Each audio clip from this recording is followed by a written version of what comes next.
It's now my pleasure to introduce the speaker for today. His reputation precedes him. It's Bruce Shelton. I think everyone in this room knows him.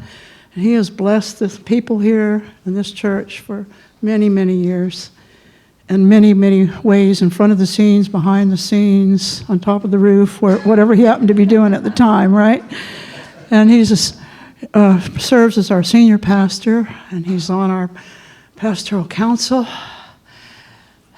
and he's on our board of directors, serving as president. And that's just every other week, right?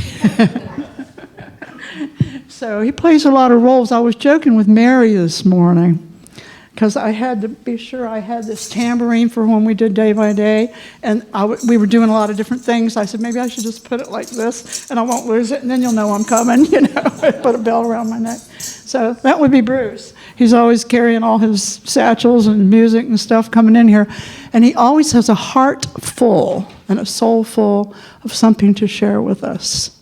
So he is ready to share with us today about the Beatitudes, about blessings.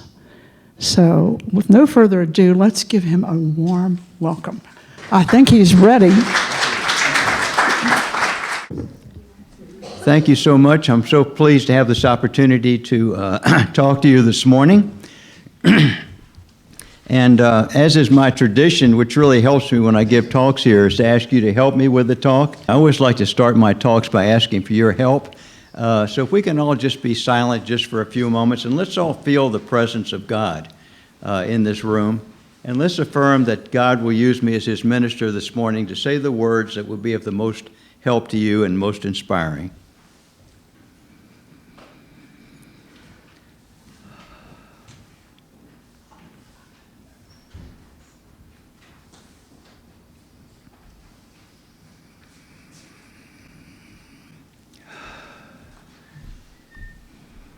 Thank you, Lord. All right. Well, the title of today's talk are the Beatitudes. Now, you all know the Beatitudes. The Beatitudes are those teachings that you find in the Bible that all begin with the word blessed. And I've given them out to you just now so you can, have them as a reference. You'll notice on the handout that down at the bottom you'll see the words Christ consciousness. And what I did is I kind of reduced the basic teaching of the Beatitudes, of each one of the Beatitudes, to each of these 8 teachings at the bottom. So number 1 correlates with number 1 at the top. Blessed are the poor in spirit, for theirs is the kingdom of heaven. And that correlates with number 1 at the bottom, emptying our mind of fear. And so I want to make it simple, you see. So these are the words that might be helpful to you. Now, at a certain point in Jesus' ministry, he wanted to take everything that he came to teach us and consolidate them down to just 8 basic teachings.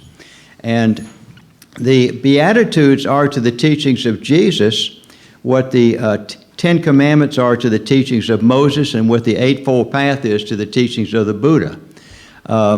They basically just put it all together. So if we don't understand anything else about what Jesus taught, and we just understand the 8 Beatitudes, we got the whole message, okay? And so it's so important that we understand them. Now, the problem with the Beatitudes is that they're cloaked in language that's hard to understand. So most people read it, and blessed are the poor in spirit. Well, what in the world is poor in spirit, So yes, these are very nice, Jesus, but teach us something else that we can understand. So I'm going to try to do the best I can today to decode some of this language here so that it makes sense to you and you can see how it applies to your life right now. Now, I first was introduced to the Beatitudes when I was 16 years of age. I remember I was I was at a bookstore in downtown Norfolk in Granby Street, and they call it the Beacon Bookstore, and it's one of those books, you find that kind of changes your life. And this book almost fell off the bookshelf, I think, and hit me on the head, and it says, read me. So I just started taking a look at it and couldn't put it back. And so I couldn't put it back on the shelf, and I bought it. It's $1.50, and it's called The Sermon on the Mount by this man that I'd never heard of before named Emmett Fox. And for the next 2 years, I read this book over and over and over. And because for the first time I had a teachings of Jesus that really made sense to me, okay? Really made super sense. And looking back, I can see that what I was doing during that 2-year period, studying the Sermon on the Mount, was laying a spiritual foundation upon which everything I've learned since that time has been based upon the teachings in the Sermon on the Mount by the Lord Jesus. And so that's my background in this. And so for the past 60 years, I've been working to prepare this talk today. So I don't think anybody's worked that long to prepare a Sunday morning talk, so hopefully it'll be beneficial to you. Now, they all start with the word blessed. Now, the first thing we'd want to note is that to be blessed by God is the highest thing that can happen to anybody. To be blessed by God is to be touched by God, okay? I associate the word blessing with the word anointment, okay? So when we're blessed, Jesus is saying, if you follow these 8 teachings, understand them and follow them, you will be blessed by God. Now, the word Christ comes from the Greek word Christos, okay? Which means to be the anointed one, okay? And so the teaching here is that if we follow these teachings, we will be anointed by God. The Christ presence in us will be awakened, you see. See, life is all about, well, in this church we like to use the term Christ consciousness. Life is all about realizing who we truly are. You know, we go through life and most of us are like lost in our head, all these thoughts that never seem to end. And we've forgotten who we really are. And so what life is all about, as I understand it, is remembering who we are, finding that peace, that joy, the love, the wisdom of God that's within us, okay? And so to be blessed by God is to be anointed by God, and it is to awaken the Christ consciousness within us. That's a pretty big promise, all right? Now, we're not going to have time to go over all the Beatitudes today. I'm just going to be able to do several of them. The first one is, blessed are the poor in spirit, for theirs is the kingdom of heaven. Now, the kingdom of heaven is a term that's Jesus uses a lot. And the kingdom of heaven simply means the presence of God, okay? It means the living presence of God. And he says we will experience the living presence of God if we are poor in spirit. And this is where we first run into our first big problem, because as I said a minute ago, what does poor in spirit mean? You know, we don't use that term. If I told one of you I thought you were poor in spirit, you might think I was insulting you, right? Now, because we think of a poor-spirited horse or something like that. So let's understand what this teaching is really saying. Spirit, normally in the Bible, we're talking about God. You know, we're talking about the Holy Spirit, the Spirit of God. And clearly, that's not what Jesus is talking about in this Beatitude. Because why would Jesus tell us, I want you to be poor in the Spirit of God? It would be completely illogical, completely irrational. That absolutely is not the meaning of this word. As I understand it, this word spirit is referring to the human mind, okay? The human mind. He's saying that basically what he's saying is we have to if we want to experience the kingdom of heaven, we need to empty our mind of anything and everything that separates us from God, okay? Can everybody hear that? Yeah. What separates us from God? Fear-based thoughts and feelings, okay? So we have to take a look at our mind, and when we find ourselves thinking a negative thought or believing in a negative fear-based thought, we get lost in fear so easily. I do, and you do too. And he's saying, let it go. Just let it go. You know, remember that if God is truly the only power, you see, which is the first of the 10 Commandments teaches us, there are no other gods before thee, there's really only one power. And if we realize that, if we can experience the kingdom of heaven, we do realize that. Once we get our connection with God, once we've been blessed, we do realize that there's really no power, you see, but God. So anytime we're fearful of anything, we basically have lost our connection with God. We've forgotten the one fundamental truth. There's really nothing to fear, you see. What are examples of fear-based thoughts? I want to run off a few of them. Anger, resentments, regrets, guilt, judgments. Anybody familiar with any of this? A need for power and control, selfishness, self-centeredness, jealousy, worry, anxiety, despair, depression, etc., etc. We all know what I'm talking about, you see. So let's take, for example, anger. We all get angry sometimes. There's a great psychologist in our generation. Her name was Karen Lindemann, and she says there's two reasons people get angry. One is, I feel somebody or something is threatening me, okay? Or number two, I feel that someone or something is blocking me from something that I want. So I think of the little kid in the grocery store sitting in his cart with his mama. He's screaming bloody murder because mama won't buy him that box of chocolate, sugar-coated cereal that he really, really, really, really wants. So he's angry at mom. Now it's funny, isn't it? But we go through life and we grow up and we're still crying the bloody blues because things are not going the way we want them to go. Everything is not aligning up perfectly in our life, right? Which, it's not meant to do that. I can't control what people, places, and things do out there. I can't control you. You can't control me. That's actually a good thing. But we get angry because people are not doing the things we want them to do, or we feel that somehow they're threatening us. Not so much physically. Usually it's more like insulting our sense of human dignity and so forth, our self-concept.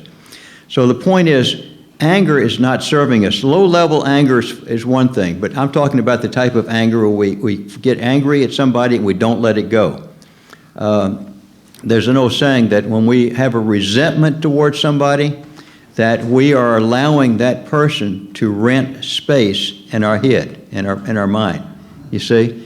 Now, why would we do that, It's insane, isn't it? And that's what we're doing when we have a resentment. Somebody says something to you 10 years ago, and it was so hurtful and so mean-spirited that ever since then you've been so angry at that person, right? And you can't let it go because I don't want to let it go because there's a secondary thought that if I let it go, I'm letting that person off the hook. No, you're letting yourself off the hook because that person's not, that person's not with you right now. It's just the thought of that person is with you, that resentment, right? So anytime you find yourself with a resentment, I'd ask you just right now, just think of anybody you feel resentful towards and ask yourself, is that thought serving me? Is that thought somehow making my life better? If you really look at it, it's not, okay? How can it be helping you if at 3 o'clock in the morning you wake up, you go to the bathroom, you come back, you're trying to go back to sleep, and the thought just comes to your head about this person who said something to you years ago, right? And it's long gone now, and I can't let go of that thought because I'm still so angry at that person. How is that serving me? It's not serving me. It's keeping me awake, you see? So the name of the game is to let go. Okay, and there's a problem with letting go. The problem, if this would all be great if we could just let go of our anger and our resentments and our regrets and our guilt. The problem is we have an addiction to these thoughts in our own head. We're like caught up in them. The ego does not want to let these thoughts go. So we say, okay, I got to let go of that resentment, and I see this person filled and surrounded by the power of the Christ. And I clear it up, and I'm feeling good, and then the next day that resentment comes right back, The ego doesn't want to let it go.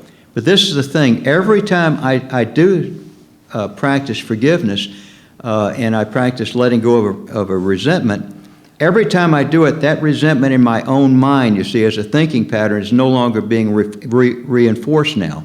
So basic psychologists will tell you, a psychologist will tell you that if we don't reinforce the thought pattern, it will eventually disappear, you see. So it takes work. It took a long time for me to build up all this anger towards Joe Smith, who said something to me years ago, right? It makes sense to take a little bit of time for me to let it go. The secret is to understand the problem. Once you understand the problem, that anger and resentments and regrets, it's another really good one. Traumatic memories, that's a really good one. I went to this seminar, 7-day intensive seminar at the Omega Institute a few years ago, and I'm a psychotherapist, so I went there. It was all about trauma therapy, and they taught me about a particular technique called EMDR. And it's a wonderful technique if ever you have any type of traumatic memories that you're having a hard time letting go of. EMDR is a really good technique, but you want to get somebody who specializes in it. But the takeaway from that is the lady that ran it, her name was Laurel Purnell, and she's nationally known. And she says, everybody has trauma in their life, okay? Everybody. He says, there's two types of traumas. There's trauma with a capital T, and there's trauma with a little t. And we're fortunate we have not had the one with a capital T, but all of us have had the trauma with a little t, you know? And so we're like somebody embarrasses us in a situation, it's so bad, I'm kind of traumatized by it. So let go of the trauma. How's the best way to let go of trauma and let go of regret, resentments, and so forth? How's the best way to do it? What works best for me is to take in prayer, God, take this depression from me. God, I have built this depression for years. I'm tired of it. It's not serving me. I offer it up to you, you know. The Lord Jesus says, cast your burdens upon my shoulders and I will give you rest, okay? He meant it, you see. So if it helps to have a form, a human form, Jesus is my human form. Jesus is my master. So sometimes I often will just call upon Jesus and say, please help me with this, let go of this anger I've got, or this worry. Oh boy, that's a good one. Let go of the worry. I can't seem to let go about the worry about maybe some test I've got to take in the future, you know. So you offer it up to God, you see, and that is to me the most powerful way to let go of trauma, okay, or let go of any type of negative thought in your head that's bothering you. Is everybody hearing me on that? You see, it's called an old-fashioned word. It's called prayer. You know. All right, let's take a look at another beatitude. Blessed are the meek, for they shall inherit the earth. Number 3. What does that mean to inherit the earth? Another interesting challenge with the terminology used here. The earth represents our outer world. Okay, it represents people, places, and things in our world. To inherit the earth means if we can achieve this state of meekness, Jesus is telling us that we will inherit the earth. We will have dominion over our world, okay? See, we go through life and so often things seem to be out of control. You know, we have everything but control over our lives. You know, we don't have dominion over our own personal kingdom of our lives. It just seems like things get out of control. Health problems, relationship problems, job problems, financial problems, you know what I'm talking about. And things just life happens like that. We just seem to lose control. And Jesus is saying, to inherit the earth, experience and achieve meekness consciousness, okay? So here we go again with another tricky word here. What does meek mean, you know? A lot of times people would associate meek with weakness. Certainly Jesus is not telling us to be weak, right? Meekness has to do with creating a childlike, not childish, but childlike consciousness so that we are have complete faith in God to take care of us, okay, without any doubt at all. This is why Jesus said, a lot of times kids would be around him when he was giving his talks, and he'd look at the children, he says, unless you become like one of these children, you can, and by no way enter the kingdom of heaven, okay? This is what he was talking about. Look at a child that's like below the age of 5, and the child is just filled with life and energy, always in the present moment, complete faith in their parents, if they have good parents, complete faith in daddy and mommy to take care of me, you know. If we have that same relationship with God, you see, who's our parent, our true parent, the source of creator of who we are, this is what meekness is all about. So meekness is like a state of receptiveness where I'm completely open so that God can just flow through me, okay? I've emptied my head now of all these negative thoughts, all these fearful thoughts. Now, so meekness to me represents an attitude. I just have this attitude of complete faith It reminds me of this, the cornucopia here and our symbol here. The cornucopia represents the flow of God's love and energy and all of our needs, not just physical, but psychological and spiritual as well. It's like opening the floodgate when we have this state of meekness, okay? And so that is my understanding of what this beatitude is about. Let's take a look at the fourth beatitude. Blessed are they which do hunger and thirst after righteousness, for they shall be filled. Okay? What does that word righteousness mean? What Jesus is talking about here is right thought, right word, right deed. Okay? He's saying if you have the right thought, right word, right deed, you will be filled. Okay, and filled with the Spirit of God. And what is the right thought, the right word, the right deed? It's any thought, word, or deed that is in accordance with the law of love, okay? So it all goes back to love, every one of these Beatitudes. He's saying, look at your thoughts, man. Get your thoughts right. And all words and behaviors are the results, first start as a thought. So if we get our thought right, you see the words and the behavior will fall in place. So he's saying it's all about getting your thinking right, If you have any anger towards anybody, you're judging anybody, you're beating yourself up for some mistake you made in the past, you just can't seem to let it go. He's saying, let it go, get the right thought. Love yourself, accept yourself for being the fallible human being that you are. Guess what? Everybody's fallible. We're just human beings. And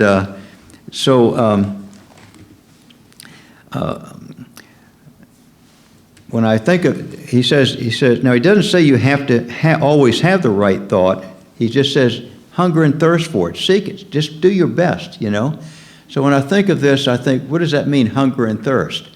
Well, there was this guru who was talking to his disciples one day, and he says, follow me. They all went out to the river. And the guru went into the river and started preaching to his disciples from the river. And one of the disciples said, Master, how may I awaken fully as a human being? How may I know God? And the master says, come out here in the river with me. So the man goes out in the river with him, and the master puts his hand over the man's head and ducks him back in the water. So everybody's thinking this is some kind of a ritual, right?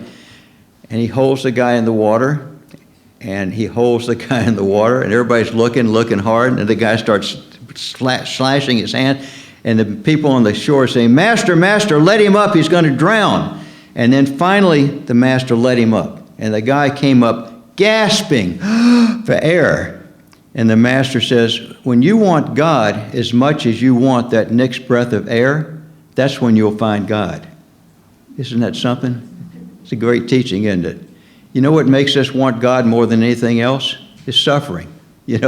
When it gets so hard, and I have nothing else, no one else to turn to, and I'm really sick perhaps, and I say, God, please help me with this sickness. That's the most powerful prayer we can have, because it's from the heart, it's spontaneous, it's real, sincerely asking God, let me to know you, let me to be healed. So that's my understanding of that particular teaching. Now the last teaching here is, I'm going to be able to go over with you, is number 6. This is kind of my favorite. It says, blessed are the pure in heart, for they shall see God. All right? And down at the bottom here, number 6, I say unconditional love. So number 6 is all about unconditional love. When I think of the head, I think of thoughts. I think of the heart, I think of emotions. So Jesus is saying, purify your emotions. In order to know God, we have to clean up our act, so to speak. We have to, once again, purify our emotions so that there's only love remaining, all right? Now, when I think of this beatitude, when I think of pure in heart, I think of Mary, the mother of Jesus. Mary was as my understanding, was chosen to be the mother of Jesus because of the purity of her consciousness. In other words, she had achieved a consciousness of pure love. Now, metaphysically, the teaching here, there's always a teaching in the Bible, you see, a metaphysical teaching. But metaphysically, the teaching is that Mary represents you and I, okay? Mary represents you and I doing the best we can to be loving beings. And so when you and I have achieved that state of pure love, where there's just nothing left in us but love, that's when we're able to have spiritual union with God, and the Christ, our awareness of the Christ child is born within us, okay? Now notice I didn't say when we have union with God, the Christ is born within us. I did not say that. The reason is the Christ is always within us from the beginning of time. That's our identity. See, that's actually who we are. We're the sons and daughters of God, the children of God. It says it over and over again throughout the Bible. You know, you're created in the image and likeness of God. This first chapter of Genesis, and it just keeps going. So we need to find God's presence within us, and so when we have spiritual union with God because of the purity of our heart, at that point, our awareness, you see, is what is born. We become aware of who we actually are. I wake up to the fullness of my being, you know. Where you been all this time? I've been looking for you for lifetimes, you know. Now, Ram Dass, one of my favorite spiritual teachers, says that life consists of a series of experiences, every one of which is perfectly designed to cook the seeds of impurities that are within our mind. So we go through life, and the teaching here is that nothing happens by accident. It seems like everything is by accident. Everything's by coincidence, but it's not. It is a perfection to life. And every time something happens to us that awakens fear within us, like we run into a person that's difficult to get along with, in a way, see, that person is our teacher. You see, that person doesn't mean to be our teacher. That person may not have any intention of trying to help us. Maybe it's somebody that doesn't like us, right? But when that happens and somebody says something to us that maybe is insulting, you know what happens? It awakens the fear within my own mind, you see, about myself. Am I truly not an okay person? You know, is something wrong with me? Am I inadequate? Listen to what that person's saying. That thought comes up, you see. Guess what? Now I have a choice. What the mind wants to do is take that thought, wrestle with it, get angry at this person, and then the mind eventually will repress that thought. It goes to my subconscious mind. It eats away at me, and it will continue to do that my entire life until I'm able to let it go. But I said we have a choice. The wise choice is not to obsess about it, but to let it go. You see, once again, God, take these feelings of inadequacy I have within me. Take these feelings, all this self-criticism I have of myself. Thank you, God, for this opportunity to be aware of this and to let it go. You see, that's a smart way to look at life and to look at the challenges of life.